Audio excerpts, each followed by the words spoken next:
Olá, tudo bem? Você chegou em uma boa hora. Estava aqui lendo sobre aumentativos e diminutivos e descobri algumas dicas incríveis para te ajudar na hora de estudar. Você sabia que aumentativo e o diminutivo são graus do substantivo? Para quem não se lembra o que é o substantivo, tome nota! Tudo que é conhecido, sejam pessoas, animais ou coisas, tem um nome. E esse nome é o que chamamos de substantivo. Para indicar o tamanho de cada ser, é que o substantivo muda de grau, podendo ser diminutivo, quando queremos indicar que algo ou alguém está menor que seu tamanho normal, ou aumentativo, quando queremos dizer que determinado item está maior que o normal. Muito fácil, não é mesmo? Mas não para por aí. Tenho mais alguns segredinhos para você ficar fera no assunto. Tome nota! Para formar o diminutivo, pegamos a palavra escrita de maneira normal e acrescentamos uma terminação que indica o tamanho pequeno. O mesmo devemos fazer para formar o aumentativo. Pegamos o substantivo em sua maneira normal e acrescentamos uma terminação que indica o tamanho maior. Bom, agora é com você!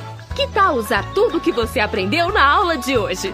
É isso mesmo! Comece observando as coisas ao seu redor e brinque de aumentar e diminuir os nomes. Agora preciso ir. Até a próxima!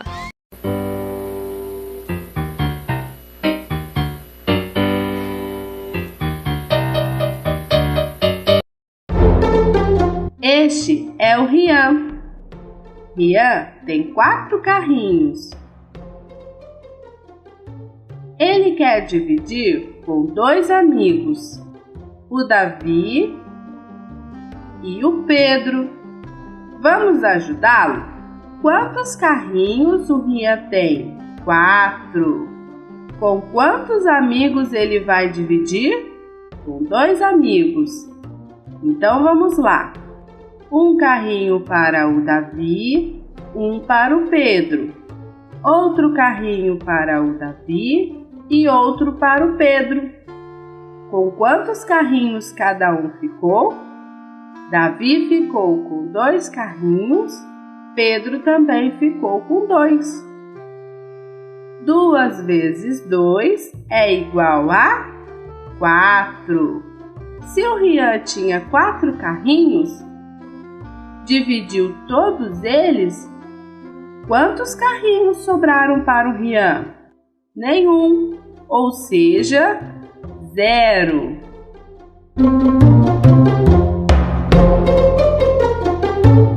Na divisão, nós temos a divisão exata e a divisão não exata. Quando o resto de uma divisão é igual a 0, dizemos que a divisão é exata. Nós temos o número 15. O número 15, ele é o dividendo. O 5, ele é o divisor. O 3, ele é o quociente. E o resto é o 0. Então, 15 dividido por 5 dá 3. Restou alguma coisa? Não, tia, não restou nada. Tem 2 zerozinhos. Então, quer dizer que não restou nada. Então, ela é uma divisão exata. E quando o resto de uma divisão é diferente de 0, dizemos que a divisão é não exata. Podemos observar, temos o número 13, ele é o dividendo. Temos o 5, o divisor. O 2, o quociente. E o resto é um 3, tem o número 3. Então, 13 dividido por 5 dá 2. E vai sobrar quanto? 3. 3 não dá para dividir por 5. Então, ele sobrou, ele é o resto.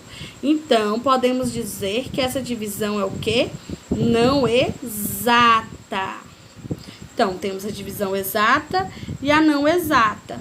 Quando o resto é 0, ela é exata. E quando não tem o 0, é outro número, podemos dizer que a divisão é não exata. Quando o resto de uma divisão não for o zero, for diferente do zero, ela é não exata.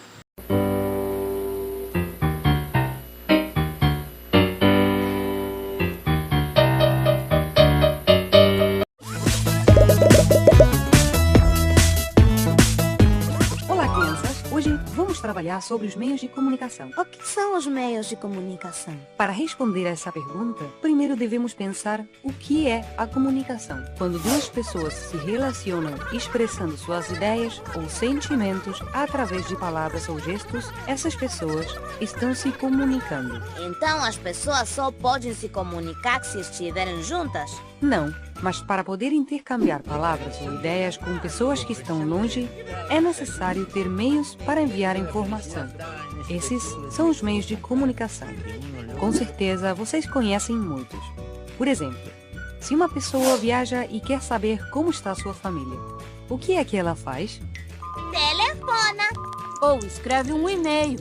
Antes de escrever cartas. Muito bem, esses são meios de comunicação que relacionam um grupo reduzido de pessoas. Uma pessoa com a sua família, dois amigos, duas pessoas que trabalham juntas, etc. Também existem outros meios que nos permitem ficar sabendo o que aconteceu ou está acontecendo a muitos quilômetros de distância, do outro lado do mundo. Esses são os meios massivos de comunicação. Por que massivos? São meios de comunicação massivos porque chegam ao mesmo tempo a um grande número de pessoas. Vocês imaginam algum exemplo? A televisão. É claro, a televisão é hoje um dos meios massivos mais importantes. Sabem de outros? O rádio. A internet. Muito bem, todos esses são meios massivos de comunicação. E o jornal? O jornal também serve para nos informar?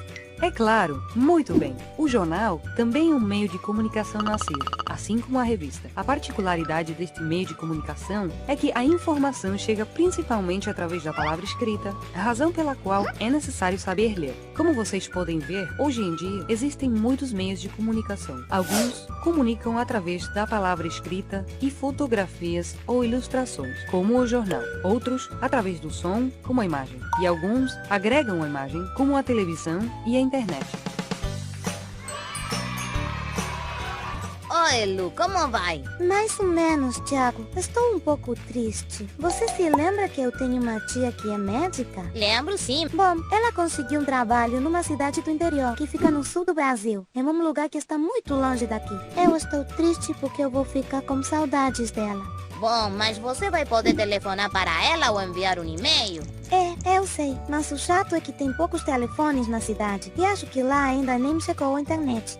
Também existem outras formas de comunicação, como por exemplo escrever uma carta. Vou escrever uma carta para ela e vou mandar fotos. Mesmo que ela esteja longe e que não tenha internet, as cartas, por sorte, chegam a todos os lugares. É claro, e isso me faz sentir mais perto dela. Além disso, agora eu sei como fizeram as pessoas de diferentes épocas para se comunicar estando longe. Sinto que me comunicar com a minha tia não é um problema nos tempos de hoje.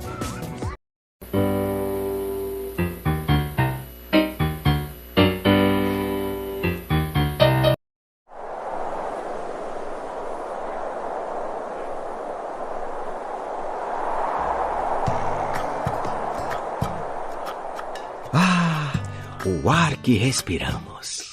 Ele contém oxigênio que vem dos oceanos. É sério.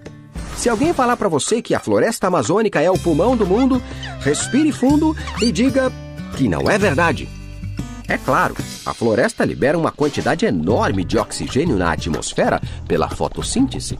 Mas na calada da noite, quando respira, ela mesma consome todo o oxigênio que produz.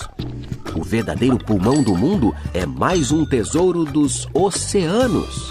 Os fitoplânctons, as microalgas. Elas liberam mais da metade do oxigênio do planeta.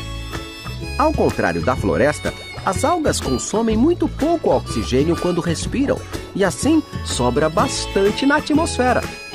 Já o grande serviço da Amazônia é regular o clima, interferindo nas chuvas, nas secas e na temperatura global.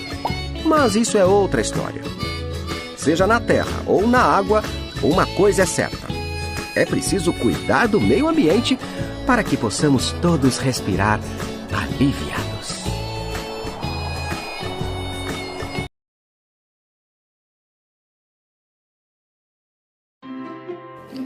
As camadas da atmosfera. Para melhor estudar a atmosfera, os cientistas costumam dividi-la em 5 camadas: a troposfera, a estratosfera, a mesosfera, a termosfera e a exosfera. A troposfera vai da superfície da crosta e dos oceanos até aproximadamente 12 km de altitude.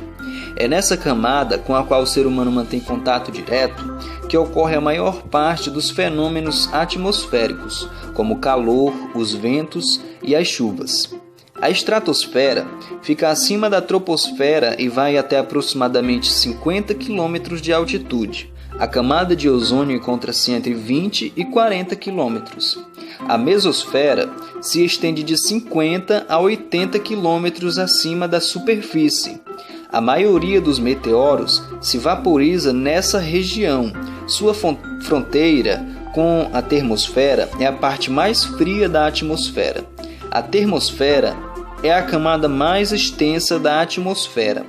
Vai de 80 km até aproximadamente 700 km da superfície.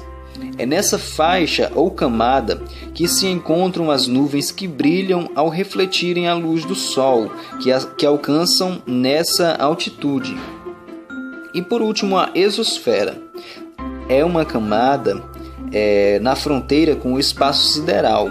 Ela vai de 700 km de altitude até aproximadamente 1.000 km, dependendo da atividade solar.